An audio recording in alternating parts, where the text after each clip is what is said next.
an annual combat marksmanship test, which is various different distances that you're firing the rifle at two different sizes of target, depending on the distance that you're firing at, from prone, standing, kneeling, within a fire trench, supported by a post, various things that you'd find in real life that you're obviously then trying to replicate on the range to allow people to have a sort of representative test of their skill.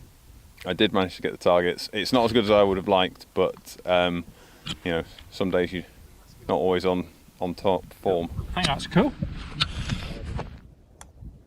Fire safety catch, stand up.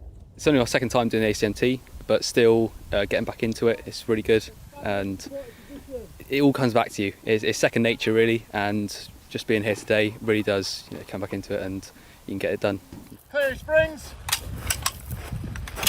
I'm a physiologist, so dealing with respiratory patients, so we're in a lot of work at the moment, so it's been a tough last year or so it's really good to get out and do something completely different to the civvy job, sort of switch off a little bit and do something completely different.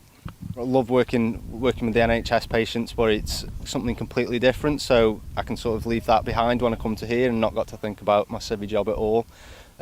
Quite a big responsibility in the civvy job, and here quite like to just get out and be with the troops. It's good. So Op Rescript, 4 MERCIAN deployed on in sort of March, April last year, doing testing, running testing centres in the northwest for the government. That sort of wound up in around about May time.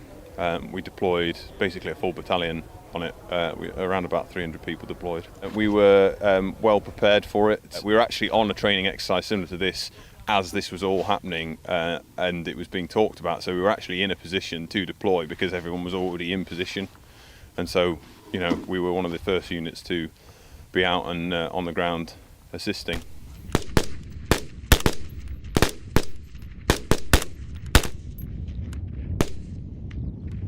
To be honest, it's been harder, but we have had more opportunities, like with Operation Restripped. It's given us a lot more time to perform the civilian role aspect of that, you know, maybe not just, you know, the shooting part, but, you know, performing the tests and the performance to the public services, so it's been really good in that aspect.